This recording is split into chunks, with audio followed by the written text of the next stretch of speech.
When it comes to e-bikes, most of us are already pretty happy, but there's always a crowd that has some few critiques. Things like they're too big, they're too heavy, and I don't want to throttle on my e-bike, I like to pedal. Well, meet the Fiido Air, a fully carbon fiber electric bike that comes in at just 30.3 pounds. It has a frame integrated fingerprint scanner and it ships with its own smartwatch. So I've spent a week with it, put it through its paces. Let's do a deep dive and share my thoughts on the new Fiido Air.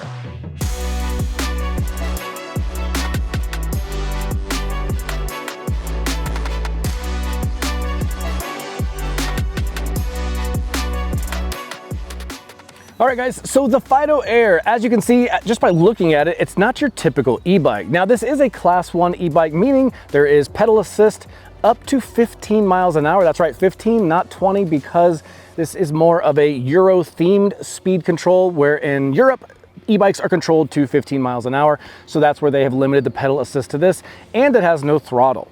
Now, it is UL 2849 certified, and when I spoke to the company, they have testing in process for the certification of the battery for UL 2271.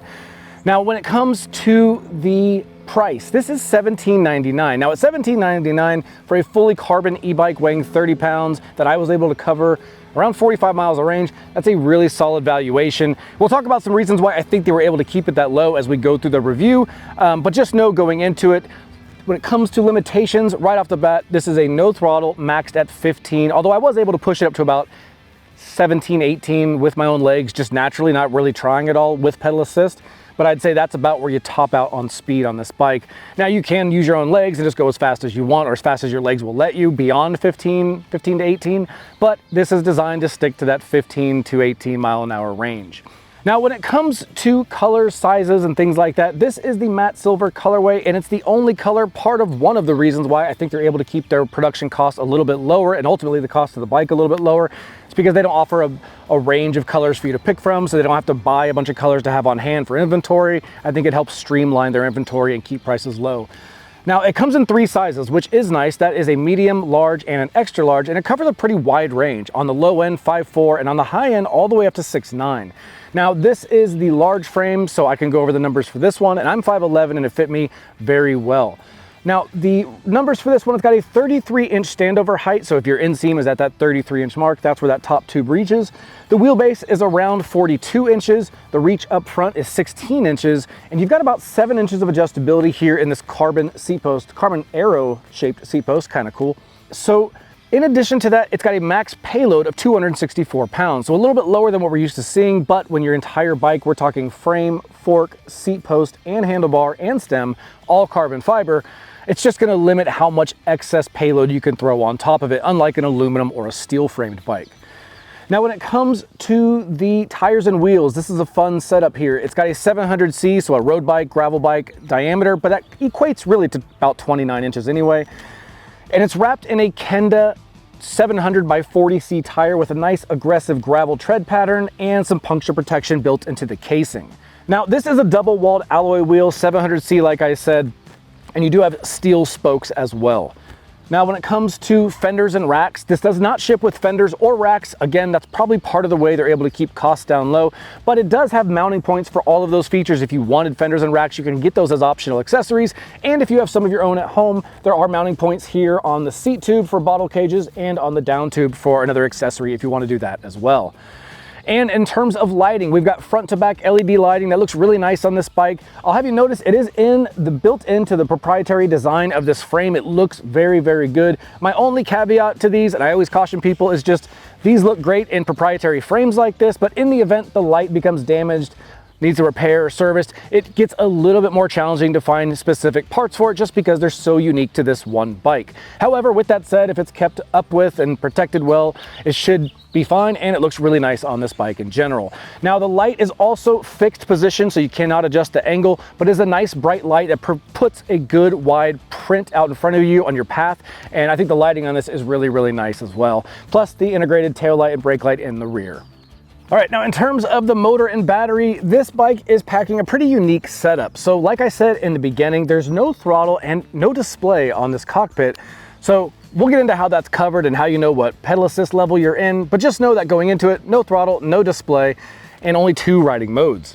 Now the motor is a 250 watt MIVICE motor that puts out 250 watts nominally, but peaks at 450 and gives 35 Newton meters of torque. Now there's two riding modes. There is normal and sport. And then to know which level you're in when you're riding this bike, you'll need to use one of two methods. Now the first method is you simply pull out your cell phone, you download the Fiido app, and you put it up on your phone mount while you're riding, and then your app will act as a display, which we'll go over in just a second how that looks and how to set it all up. But the other way is really, really unique. And that is that Fiido sends this bike with this watch, the Fiido Mate smartwatch, and it comes with the bike and it pairs to the bike. And it's got a lot of features, everything from how you control your display. So you could do it on your watch if you want to, you could change your riding mode if you want to, you could track your rides.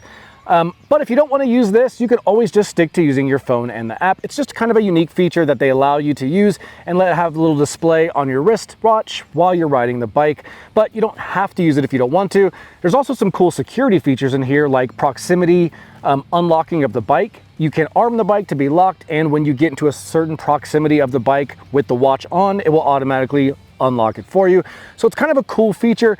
For me, I didn't find myself using it as much because I don't want to have to switch watches between whether I'm riding my bike or not. So I just found using the app and mounting my phone in my typical phone holder works best. And that just kind of jives with how I do my riding anyway by using my phone on my handlebar. Now, in terms of the sensor, this is a torque sensor, and many times I've reviewed bikes with MIVICE motors out of all the different companies that make them. And I think MIVICE is becoming one of my personal favorites just because for the value for money, these are really phenomenal motors. And there's one consistent theme in these. They're always smooth and quiet and just feel really refined. I do feel like these motors and torque sensors just punch above their weight class in general terms. Now, like I said, there's only two riding modes, sport mode and flat. And you're probably wondering, with 250 watts and 35 Newton meters of torque, how much power are we really getting? Well, we'll go on a ride in just a second. You can see that for yourself. We'll hit some hills and you'll see that for yourself. But just in general terms, before we do that, I found it to be really good in most daily scenarios. If I'm riding around town, commuting to and from work, jotting down the street to go to the store, the bike's, it's kind of a perfect amount of power that doesn't feel like you need anything more. But hills, if you get to too steep of a hill, that's where you're really going to notice it.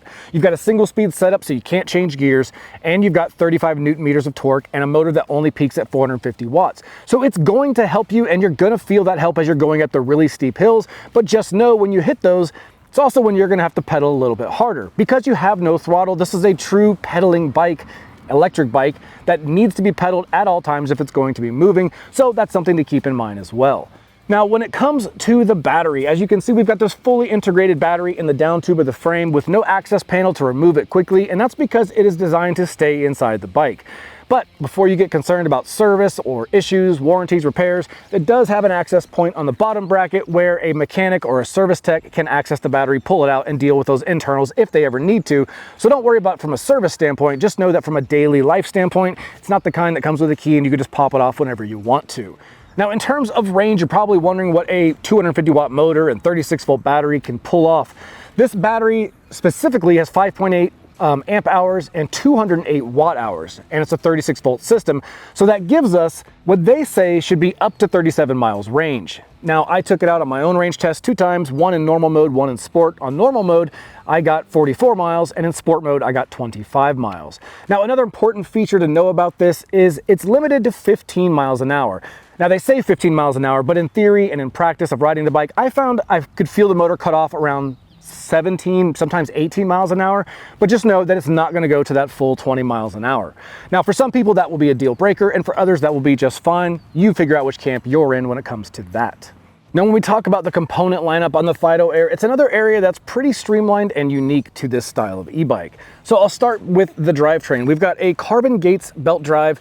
Now, these are really unique because, one, they're single speed, so no gears to shift through, no mechanical derailleurs to deal with cable tension or anything like that. Just a single solid, single speed setup that is smooth and quiet. And one of the best parts about these is they're virtually maintenance free. You can go up to, I think, about 18 or 16 or 18,000 miles before they even need to be retentioned or even serviced. So quite a lot of life in these single speed belt drives, and they're very quiet on the road. This motor and this single speed belt drive together, the bike really is virtually silent when you're riding it, which a lot of people will appreciate. Now, some numbers for the drivetrain. We've got a 22-tooth cog in the rear and a 60-tooth front chainring. Now, with a 60-tooth front chainring and a 22 in the rear, that is a really good everyday pedaling just gear ratio. It's a little tough in the beginning to get going with that larger front chainring, but once you're going, it's smooth and easy to keep it held at 13 to 15 miles an hour.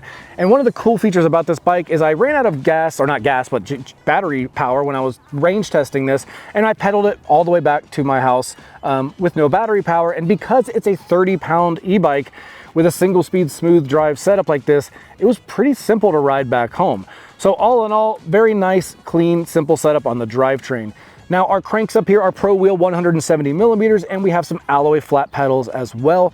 And then our braking is covered with Tektro hydraulic disc brakes. Now these are pretty typical 2-piston calipers, but they went with a 160 rotor instead of a 180, so 160 millimeters, which on a bike this light, doesn't need as much stopping power. It's a perfect setup. Almost every road and gravel bike these days is about 160 rotors, 2-piston calipers, which is what this carries, which is the right call for a bike of this size and this speed. Now, in terms of the saddle up top, this is the Velo saddle. It's a, I thought it was pretty comfy. I think it looks good. It matches the theme of the bike in general, and it's got this really nice carbon arrow shaped seat post that has 7 inches of adjustability in it. Now normally we see a quick release lever here to raise or lower a seat post, but this is a lot like my gravel bike at home where I lift up this rubber seal and then you'll see a 5mm Allen head screw where you can loosen, move the seat post up and down as you need to, and then just slide that back down and you're good to go. Now this is a rigid bike, so we have no suspension front or back. You might be wondering about how that feels when you're riding, and on this bike with a fully carbon fiber setup like this, handlebar, stem, frame, seat post, all that, and the fork, it does some vibration dampening on its own just by nature for being carbon. But then on top of that, with 40C tires, if you air down just a bit, it really does go a very long way in making this bike ride really, really smooth. And I found that unless you're jumping off curbs or hitting really big chunky roots or rocks, the bike is surprisingly smooth and comfortable to ride. Now up here in the cockpit, this is probably the cleanest cockpit we've ever seen on an e-bike. We've only got 2 cables coming off the front end. Again, because we have no display, no throttle, no gear shifting knobs, nothing. It's very, very clean. So starting here with the bar, it's a carbon fiber bar. It is 640 millimeters wide and 31.8 millimeters thick in the center for the stem bite. Now on both ends we have lock-on rubber grips and Tektro brake levers with alloy levers on them. And we have our e-bike bell. And aside from that, that is it. Now it does mate to this really interesting stem setup. Now the cables are routed straight through the stem into the headset and down through the rest of the bike, leaving the whole look of the bike to be very aesthetically clean and just really nice to look at. But that means these cables are routed through here, and in the event you had to do some sort of brake servicing or pull brake lines, it just means there's going to be a couple extra steps or maybe an extra hour of labor associated with it at the shop when they work with this kind of unique setup. Now you can take off this magnetic cover here and see the head of the fork as well for the steer tube and loosen your stem bolts if you need to. Or you can pop that right back on, and being magnetic, it never rattles, it never pops off. It's kind of a nice little setup. Now, normally I'd say let's take a closer look at the display, but there is no display here. So you have one of 2 options. One is you can use your phone and download the Fiido app, which we'll go over now and show you how that works as a display right on your phone mount on the handlebars. Or you can use the provided Fiido Mate smartwatch, which, yes, they actually send you a smartwatch with this bike that pairs to it and pairs to some of the features of the bike. So we'll talk about that one as well. All right, so like I said, you have 2 options to use a display on this bike. One is your cell phone. You can just mount your phone to the handlebar like most people do, but they also include this smartwatch that acts as the display showing our current riding mode now. I'm gonna first go through the app and then we'll go through the phone, or excuse me, then we'll go through the watch. So right here at the home screen, you've got your miles an hour and speed. You can change between normal mode and sport mode with those buttons right there. This is just a lock and unlock slider, your headlight, your heart rate, and your GPS location toggles, as well as some quick ride metrics at the bottom. But it does look like it's in need of a little bit of an app update because that is not behaving correctly, but it didn't get in the way of how I rode the bike, so just keep that in mind too. Now, some extra things to do here. If you want a dedicated just tracking your ride display, you can hit your ride tracking. As you can see, it's got a full ride display for you, or you can opt out to go back. Now, when you're in the ride tracking mode, you can also toggle between night mode and day mode, or more of a custom screen you can set up and drag and drop these to be what you want them to be out of all these available options, which is really cool, including things like your climb and altitude or total distance. But we'll leave that the way it is. We will back out of that. All right, so let's go into the advanced settings here. Here you can do some of the more advanced settings like just your help or instructions, like basic service support how-to guides are here. Your e-bike serial number is here. Smart unlock is going to be when you use this watch as a security device, it will use proximity, your distance to the bike, to lock and unlock it. And this is where you can manage that. You can do a near distance, middle distance, or far distance. Right now I have it on near, but you can change that based on how you see fit. Now, if you go down to fingerprint, this is another really unique feature. So this bike has a fingerprint scanner. You can add several fingerprints. I've only got one on there now, it's just my thumb. But when I apply my thumb to the fingerprint scanner on the frame, you'll hear the beep and it unlocks, which is really cool. You can back out of that. And also you can add several fingerprints. So you could do both thumbs, all of your fingers, however you want to set it up. It can handle that too, which is really neat. Now below that, you've got bike guard, which is going to be your alarm sensor. And then here you got units between kilometers and miles per hour. And then you've got debug mode, which when you hit will say, be careful, you're going into a mode that should only be done with a service person, which I will keep that in mind and not go into it. Other than that, that's all the basic setup. Other than that, your home screen has your basic info, your quick toggle buttons like headlights and things like that. And then to track your rides, you simply hit the yellow button and you're off and tracking, and you can change between day and night modes in the display. So simple app, just like the bike, simple and straightforward, but it does get the job done. Now let's take a look at the closer look at a watch. All right, so this is the Fiido Mate. It's the included smartwatch they send to you when you order the bike. There's no extra fee, it's not an optional accessory, it's just part of the bike. Now, this is the home screen. You've got your time here, you got your headlight indicator, Bluetooth connection, and your battery indicator for the watch. In the center, you got your bike speed, currently at 0. Down here, the bike's battery meter and the bike's pedal assist mode, currently not being used, but when you tap it, you'll see it changes to normal mode, which it also did on the app, and tap it again, changes to sport mode. One more tap, and you go back to PAS off. Now, you can also cycle through some other things. You've got more data screens you can see here, like top speed, odometer, average speed, and your trip meter. And then you can go to machine status, brightness, about the display, or about the watch, about the device, and resetting it.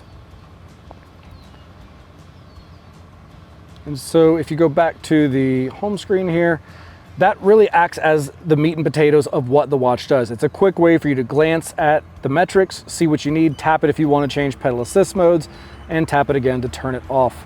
Now, when you're not using the bike, this can actually be used in other ways, like your regular smartwatch. It has a heart rate monitor. It has all the same trackers that most smartwatches have in them, but it's not going to be as advanced as, say, like an Apple Watch or a Galaxy Watch. It's just kind of tailored to work with this bike. Now, I will say when I used it in my testing, it did perform just fine, but I found it to be easier to rely on using the app, because by the time I would go on, say, a 2-hour ride, even if this watch was fully charged, it was already down to about 1 battery bar left after about 2 to 3 hours. And I just wouldn't want the watch to die during the day, especially if I had to ride it home later in the evening. So I think the app is easier, but if you do like the smartwatch look, it is always there, and it's kind of just included with it. So you've got it, why not? All right, guys, we're out on the Fiido Carbon Air. This is their fully carbon frame, fork, handlebar, stem, seat post bike. Now when you ride this, there's an immediate, and you can't even ignore, the riding position. So because we have this stem that doesn't really come up much at all. If any, it's kind of slammed forward. It gives you a much more aggressive riding position. This is something I would see on, a mountain bike. If you rode a mountain bike, this is a very similar geometry.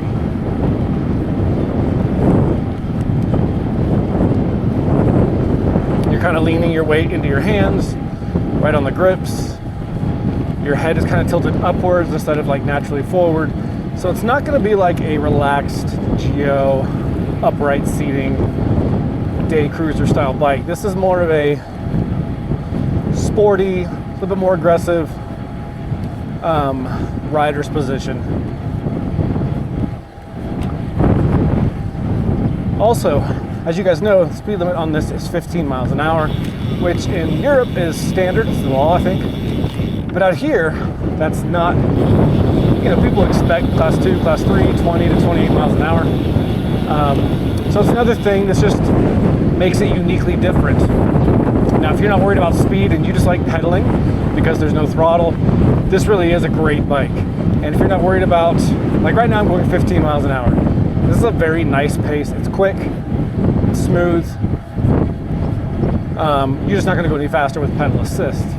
Now the good part about having a bike this light is I could just add a little leg power to the mix, and here we are, 17.5, 18. I mean, you can speed up on your own, but you definitely feel the motor give out once you pass that 15 miles an hour. Now there's two riding modes. You got normal, which I'm in right now, 15 miles an hour, and then you've got sport. But not much changes in terms of felt power because you're already at the max just by natural pedaling. Because of the size of the chainring and the 22 cog in the rear, it pedals very efficiently up to 15 miles an hour without any issues. So the motor is going to just very lightly supplement. It's just kind of a nice smooth assistance. An interesting test will be up ahead when we go up a couple of our typical hills, because I have no gears to switch through to make it easier. I have no class 3 or throttle to help get me up when things get hard. This is strictly up to the bike at this point. Now the Tektro hydraulic disc brakes on here, 2-piston calipers, 160 rotors. I mean, this is really good stopping power, especially for a bike this light. You don't really need anything else. It's also a rigid frame, so you've got to start thinking about, it's just going to feel different than a bike with suspension. It's more streamlined. You're going to feel little bumps here and there, but the good thing about the 40 width tires, so 700 by 40 Kenda tires, is they provide good cushion. It's a higher volume street tire, so you can air down just a few pounds, create just a little bit of suspension feel in your tires, and it really goes a long ways. All right, so there's one of our hills up ahead. I'm going to change this to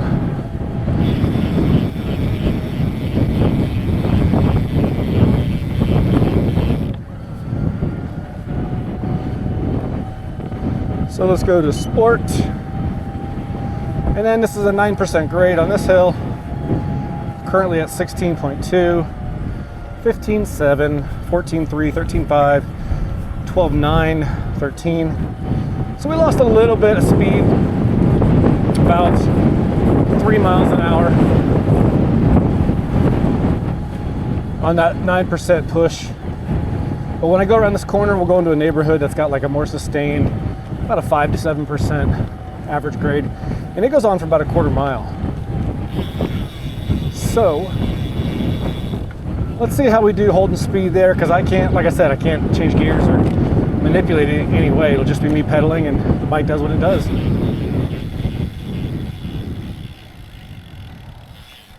All right, we're clear. All right, so this is the incline. I'm pedaling pretty casually right now, about 13.5 miles an hour. It's definitely not hard, which is good. The belt drive is silent. Also, the motor is silent. Jeez, I haven't really heard this bike at all. But we're holding 14.5 the whole way up this hill. I'm not pedaling out of breath or going crazy. It's dropping a little bit here, 13.7. 13.9, 14.1, we're speeding back up. 14.9, 15, 15.2. So this is the steepest spot right here. We've slowed down again. 13.5.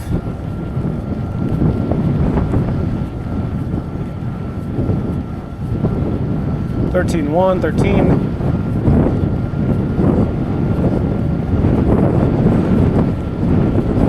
holding 13.2, nope, 12.9, 12.8, 13. So all in all, we lost about 2 miles an hour, which is really not bad. I am a little more winded.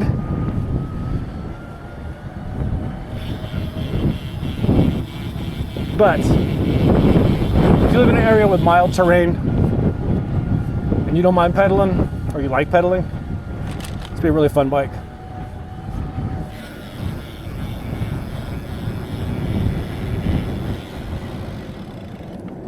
But let's go back and put it on a rack and talk about some things to know from a maintenance standpoint.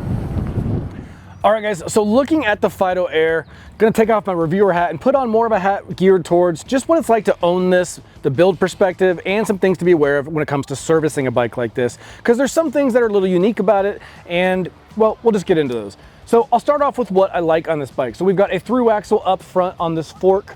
It's a really good way to give a good solid connection point that's also easy to remove. So it's beefier than a quick release, but just as quick to remove as a quick release. So hopefully that makes sense. Nonetheless, a through axle, I like seeing those on front forks. It's about the best you can do these days on a modern bike. Now, the other thing that can't be beat on this is the Gates carbon belt drive. Couple of reasons. So when you have a bike with 8-speed, 7-speed, whatever, 10-speed, you're going to have cable tension and a rear derailleur to manage, and the tension through the line and your shifter buttons. All those require a little bit of tweaking from time to time to keep things running smoothly. And then not to mention the tons of chain grease and lubrication and grime and gunk that builds up on a drivetrain on a typical geared bike. Now for this, it's a single speed setup with a grease-free belt, a maintenance-free belt. Like I said, every 15 to 18,000 miles, they need to be looked at for tension. But other than that, these are really this bike is almost virtually maintenance-free. You'd have to bleed the brakes from time to time every few years if they start getting a little squishy on you. And every 15,000 miles, bring this in for a little checkup. But other than that, unless something goes wrong, this bike should just run smoothly for a very long time. And that makes it really cool to own with a lot less to worry about. Now, with that said, there's a couple things I would like seeing improved and some things I would just caution you about from a maintaining standpoint. So the first thing is going to be, we'll go back up to the front. So we talked about the internally routed headset cables. Now, on one hand, I really like how it looks. It keeps everything out of the way. You're not gonna get it snagged on things when you're moving it through your garage or up off of a vehicle. But on the other hand, it does add an extra hour of labor or an extra hour or two of frustration for the owner if they do their own maintenance, because you have some extra steps to access these cables and then run them and route them and things like that. But one thing I will show you on this that you may notice if you buy this bike is when you turn the handlebars, you might hear this, that right there. I'll do it again. So what that is as these hydraulic brake lines run through this headset, they go down into the top tube, I believe, and then it eventually comes down this seat stay and goes to the rear wheel. But as they're bunching up inside, it's causing them to kind of just rub on each other and then pop out, which is fine. All bikes do that with internally routed cables. The issue is generally when bike manufacturers do internally routed cables like this, they usually put that cable in a really foamy sleeve that dampens and reduces and almost eliminates that heard pop sound that we just heard on this bike.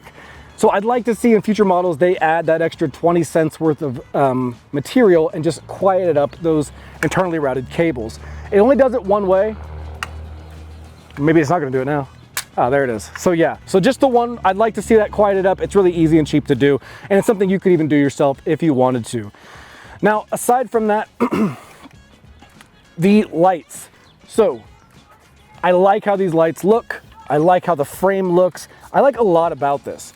But I've seen it before on bikes when they have a unique proprietary headlight or tail light. In the event you accidentally damage this, break it, it needs to be replaced, repaired, chances are your local bike shop are not going to have this, and they're going to need to rely on contacting the company and getting one shipped to their store to replace it. So, depending on how much time has passed since you bought it, how many parts they keep on hand from previous models, that could be a challenge in owning this, just something to be aware of.